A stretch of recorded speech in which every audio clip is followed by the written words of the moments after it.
bien, mientras traen el pasador, extraordinario. Nos han explicado todas las cosas que están, cómo lo están planteando, cómo lo están estudiando, cómo lo clasifican, cómo lo ponen. Pero se dieron cuenta que no hablaron del paciente que tenía tratamiento crónico de glaucoma. Nos olvidamos de eso. Nos olvidamos y vamos a aterrizar esta linda presentación en algo práctico.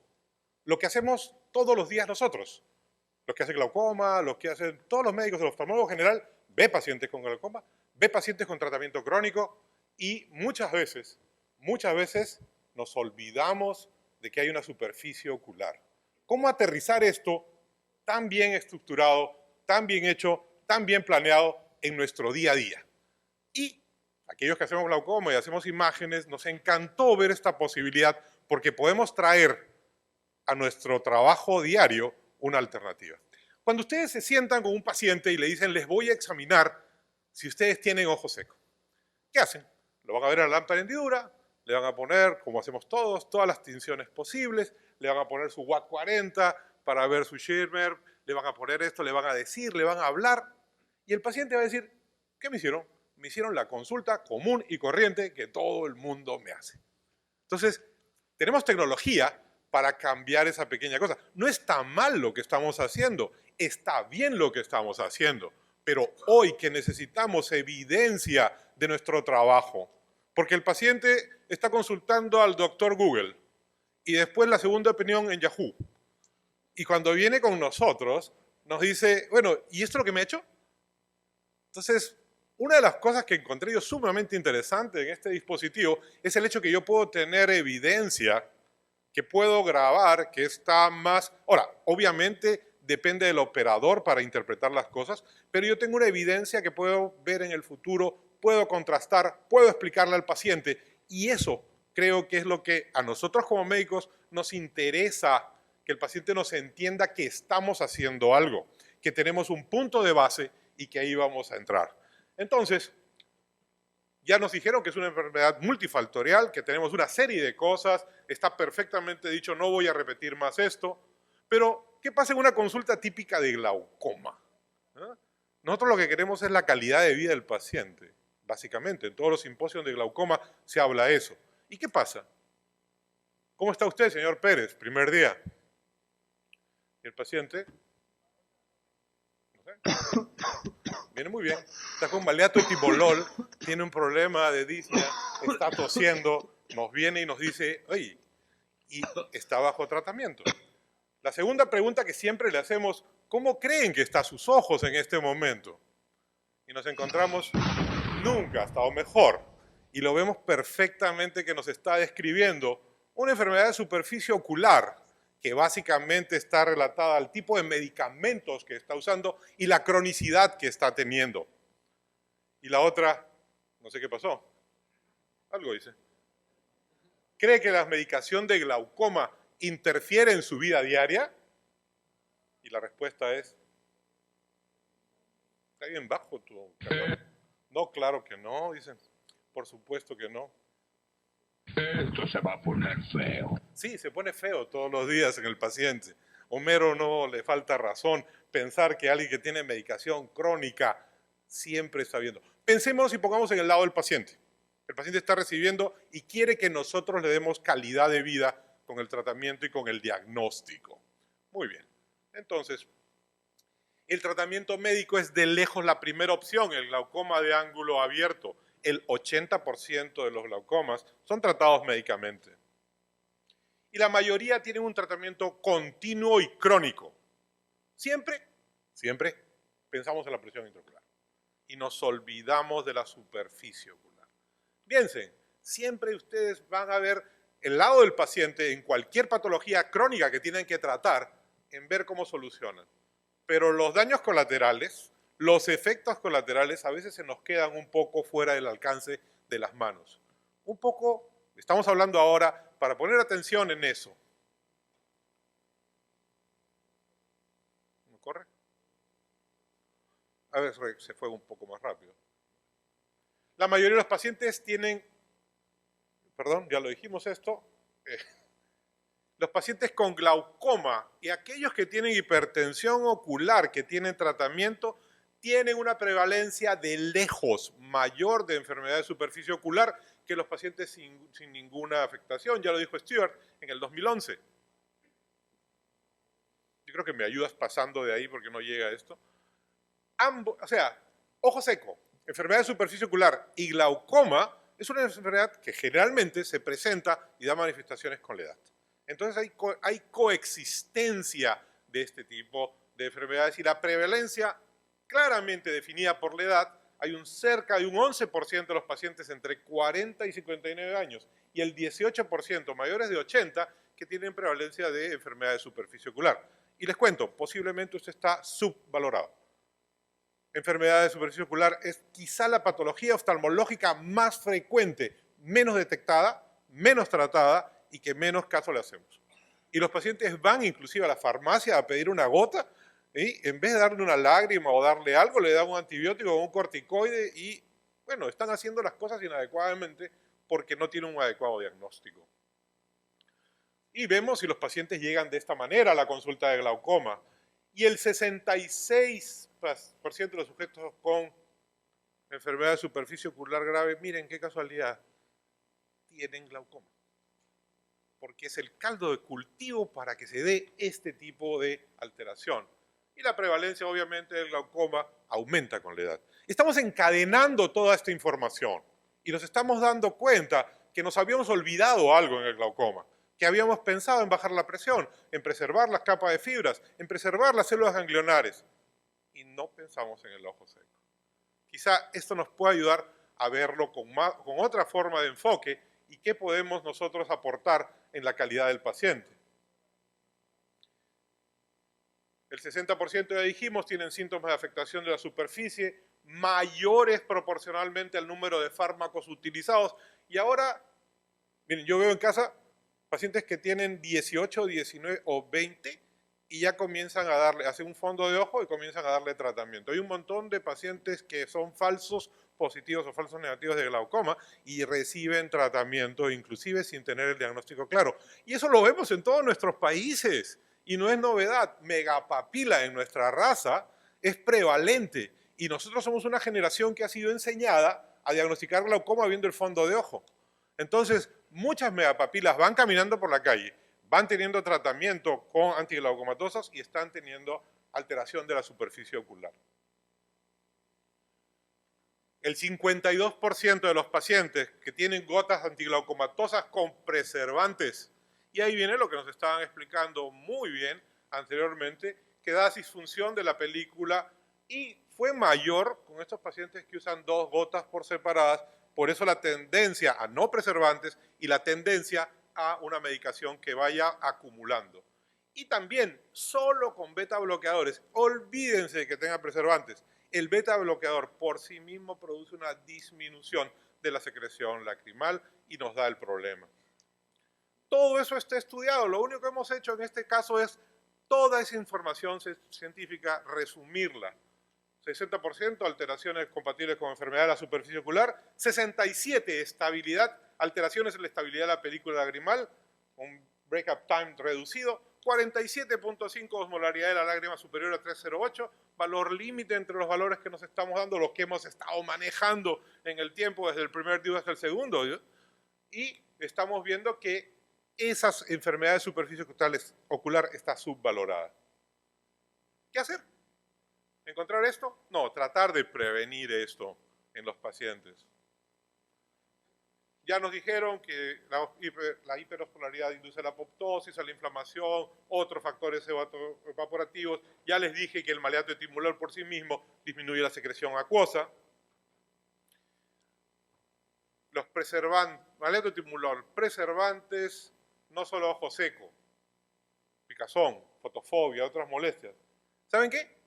Estamos creando el caldo de cultivo para que la cirugía de glaucoma, que es el punto final cuando ya no tenemos otra opción, fracase.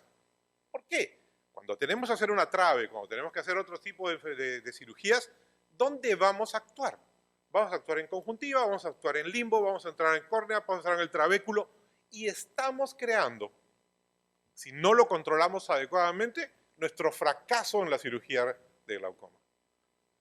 No nos habíamos puesto a pensar que eso, al final, lleva a las complicaciones de fibrosis, alteraciones en la ampolla, posiblemente un Seidel positivo y muchas cosas más que nos puedan dar, porque aquello que queremos manejar alterando o operando la superficie ocular ya viene alterado por el uso largo de medicamentos. Lo más importante es que a veces no nos damos cuenta porque es hasta subclínica, hay alteración, infiltración de células inflamatorias, activación de fibroblastos en conjuntiva y la fibrosis subconjuntival puede bloquear el flujo de salida acuoso y causar la falla quirúrgica.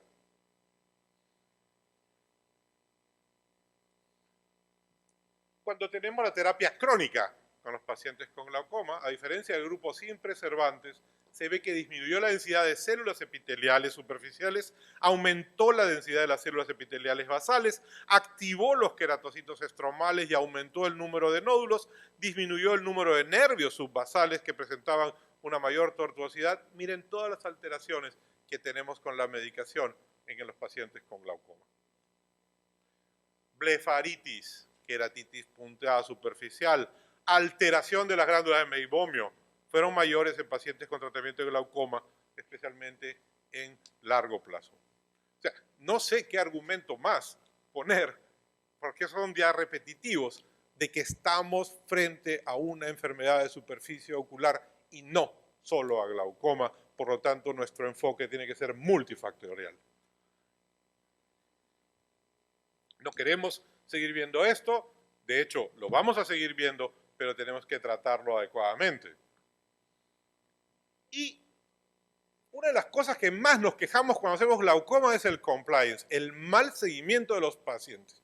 Y a veces decimos, no, que es una gota, que porque le ponemos 2, que no tienen hora para ponerle, que a las 9 de la mañana no, que 3 gotas al día es el problema. Y no nos podemos detener que no es solamente eso, sino que esas gotas irritan, ponen rojo el ojo, alteran la superficie y el paciente no quiere verse mal. A veces gente dice, no, no me pongo estas gotitas porque me pongo rojo y todo el mundo me está preguntando qué fumaba anoche. Entonces, fíjense todas esas implicancias que tenemos. ¿A qué voy? Si tienes un paciente con glaucoma, un adecuado diagnóstico y tratamiento del problema es fundamental para que él cumpla su tratamiento. Y ahí tengas tu control sobre los dos problemas que tienen en la mano. Fundamentalmente, ¿qué es lo que tenemos que evaluar? No solamente lo que hacemos glaucoma, el médico general, yo hago imágenes también. Tenemos que ver, en este caso, la capa lipídica de hemodiografía, tenemos que ver la capa acuosa, tenemos que estudiar el tiempo de ruptura de la película lagrimal, la tinción corneal y conjuntival, tenemos que ver el estudio de la blefaritis, y lo más interesante, evaluación de la calidad de vida con cuestionarios validados. El DIUS ha dado una serie de cuestionarios, faltan las validaciones finales, pero se dan bastante bien porque no solamente dar el tratamiento, hay que evaluar cómo está yendo el tratamiento con todos nosotros. Para esto tenemos este examen de no contacto, ya lo ha dicho, no lo voy a repetir, lo voy a pasar más rápido, de la capa lipídica, la interferometría, el análisis cuantitativo, cualitativo. Miren, yo lo recomiendo que por ahora alguien que sepa ver la película lagrimal lo haga. Es dependiente porque uno tiene que examinar perfectamente esto y compararlo. No se trata de que cualquier lego lo compare. Hay áreas específicas donde se debe ver. Por ejemplo, el cuadrado, perdón, me fui para atrás, la zona donde está por debajo de la pupila, esta es la zona que tenemos que tenerle mayor atención y ver cómo fluye esa capa lipídica en esa zona y compararlo. A veces parar el video, necesita que tú sepas o que la persona que está haciendo el examen sepa qué cosa es lo que está haciendo y sepa qué cosa está comparando, porque eso es muy subjetivo. Pero hay que se basa en cómo tú conoces y cómo vas. Tiene una curva de aprendizaje necesaria que hacer, pero una vez resuelto esto, uno ya sabe cómo va este análisis de la capa lipídica. Más fácil es, en todo caso, cuando nos ponemos en la meibomiografía del párpado superior e inferior, eso lo hacen infrarrojo, nos determina esta condición de la glándula, clara imagen de los ductos, una imagen cualitativa. Nos toma primero la imagen, segundo nos toma una detección automática, y la tercera que nos toma es la clasificación. ¿Saben cuál es el problema? Voltearle el párpado al paciente. Muchos de los pacientes tienen el problema de que no podemos y no sabemos o no nos ponemos en el caso y tenemos que entrenarlos y lo queremos delegar, tenemos que saber cómo le vamos a evertir el párpado, cambiar el párpado. El superior es mucho más fácil. Muchas veces el inferior se hace más problema. Mujer mayor de 40 años bajo cirugía estética también nos hace un problema para la eversión del párpado inferior. A veces usamos el Q-tip, a veces usamos una varilla que hacemos rugosa al final, simplemente la damos vuelta. Y no le digo, eso es una cosa que nos pasa cuando hacemos el examen día a día. Okay. Luego de esto, el menisco lagrimal es de hecho el que más fácil se puede hacer. Lo dijo muy bien, en el examen tienes que hacer primero un centrado a la pupila, ponerlo del tamaño de la pupila y vas midiendo en varias zonas y tiene una adecuada medida de la capa acuosa y un análisis cuantitativo midiendo la altura del menisco lagrimal, que antes se te hacía un poco a ojo de buen cubero, pero ahora sí lo tienes en una manera registrada claramente. Tenemos también el NIBUT, el breakup time no invasivo, que nos lo va a dar en nueva forma, y el nuevo software está hecho para identificar las zonas donde va cambiando la capa mucínica, y nosotros tenemos una idea de cómo va a ir la capa mucinosa, la evaluación de la estabilidad de la película y la medida automática por el software. Al final, la tinción. Podemos utilizar todos los tipos de tinción, verdelicina, podemos seguir usando nuestro rosa de bengala, nuestra fluoresceína, todo aquello que queramos teñir, lo podemos graficar y lo podemos tener muy claramente en nuestra historia clínica con este método. Inflamación palpebral, también muy importante, la podemos graficar, ya nos lo dijeron, no lo voy a repetir, pero lo podemos comparar con escalas que ya están preestablecidas para tener una graduación de esa afectación palpebral.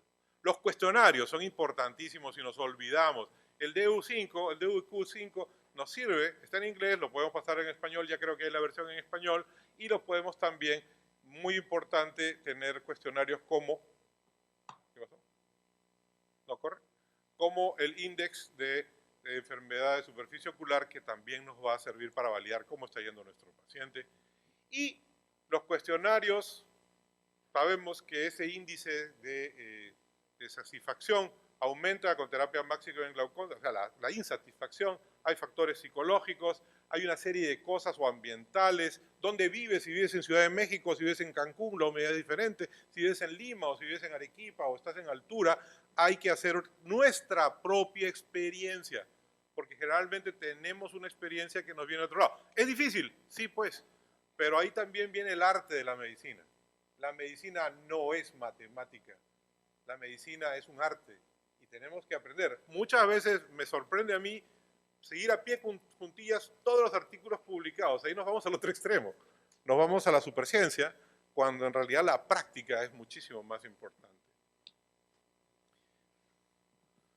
Sabemos que el cloruro benzalconio lo tenemos, reduce la estabilidad de la película, la evaporación se refleja en el BUT, pero cuidado porque a veces en pacientes con otras medicaciones esto se altera y no hay manera de verlo, y la mayoría de los exámenes han sido con pacientes, se supone, normales, no bajo medicación.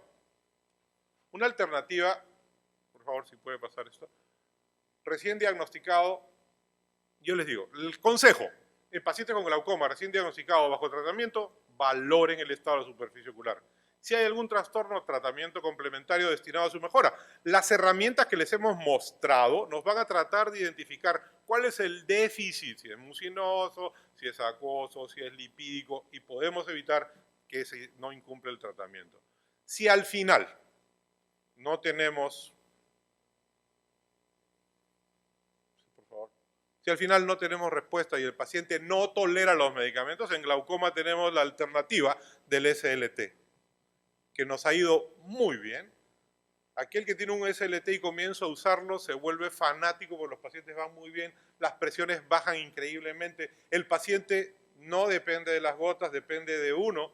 No van a perder el paciente va a regresar a ver cómo sigue. Es repetible en el tiempo y es muy bien aceptado. No hay daño térmico, es mucho mejor. La gente se equivoca porque piensa en el ALT. No, eso ya pasó. El SLT no no es agresivo. Y la comparación entre SLT y gotas dicen que es exactamente igual, inclusive con los análogos de prostaglandina, que salieron al mismo momento, pero como estamos acostumbrados a tratar con gotas, no cambiamos nuestro hábito para tratar. Ok, ¿qué pasó? ¿Qué no pasa? Conclusiones. Más frecuente en pacientes bajo tratamiento tópico de glaucoma. La enfermedad de superficie ocular, influye negativamente en su calidad de vida. No solamente causa sequedad ocular, ojo rojo, picazón, sino que también aumenta el riesgo de fracaso en la cirugía. La recomendación es hacer exámenes rutinarios y, perdón, ¿qué pasó? Estado de superficie ocular en pacientes con glaucoma para detectar todo esto. Si hacemos todo esto, podemos nosotros estar seguros que estamos yendo por el camino correcto en estos pacientes. Muchas gracias.